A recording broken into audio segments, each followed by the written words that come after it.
Hoje eu assisti uma apresentação muito legal de uma autora chamada Gillian Tucker. Ela falou sobre as relações entre o EMDR e a teoria das relações objetais, que é proveniente da psicanálise.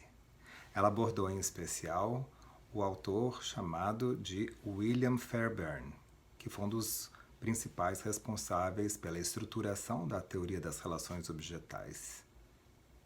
Uma das coisas que ele dizia é que um dos objetivos principais da terapia em relação aos objetos seria a redução da internalização de objetos negativos e um aumento da internalização de objetos positivos.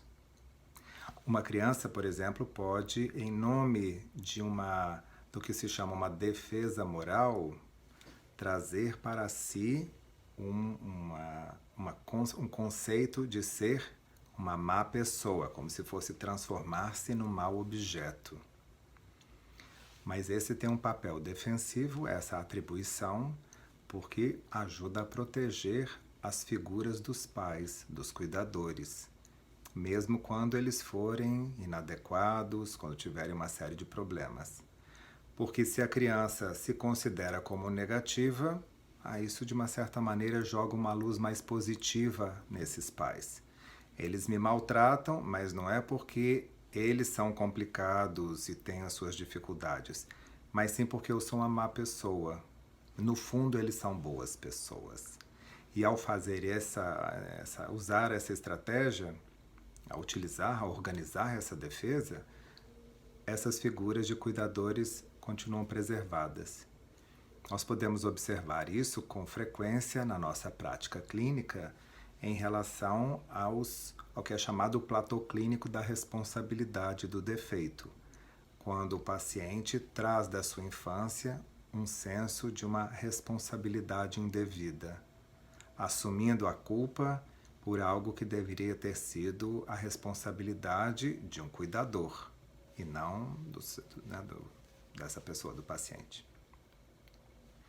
Ela comentou também o quanto que o terapeuta se constitui num objeto positivo, num objeto bom. E o quanto a internalização do terapeuta é fundamental para que o paciente encontre uma estabilidade e que permita como que revisar e eventualmente expulsar os seus objetos internalizados que sejam negativos, os objetos maus. É como se fosse necessária essa proteção que o bom terapeuta, ou o que poderia também ser chamado o terapeuta suficientemente bom, proporciona no mundo interno do paciente, de forma que é como se criasse uma proteção, um ambiente de recurso que permite ao paciente colocar para fora seus traumas, suas relações com pessoas complicadas.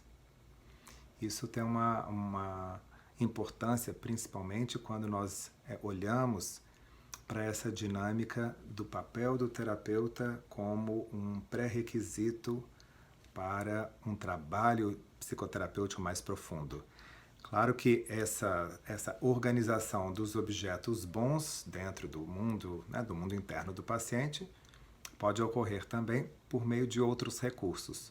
O lugar seguro, mas principalmente personagens positivas, como um guardião, uma figura protetora, uma figura de sabedoria e que podem ser instaladas em fase 2, de maneira que dessa forma o paciente fique com mais opções para lidar com o que há de negativo no seu mundo interior.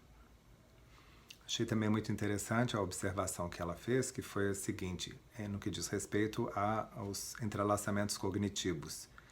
Porque quando o terapeuta é internalizado e com essa aura positiva como um objeto bom, o entrelaçamento cognitivo, quando é proferido pelo terapeuta durante o reprocessamento, soa quase como se fosse uma voz interior, uma voz positiva, que é mais bem aceita e que permite o andamento e a finalização do reprocessamento com novos significados.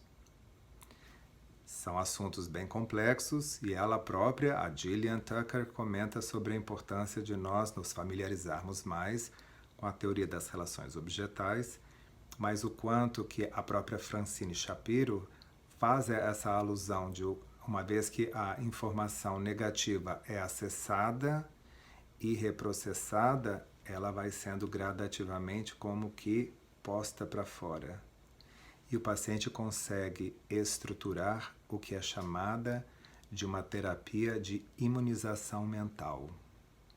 Isso significa, retomando o conceito do Fairbairn de uma terapia de imunização mental, que o paciente vai se tornar mais imune a esses objetos negativos internalizados, os objetos maus.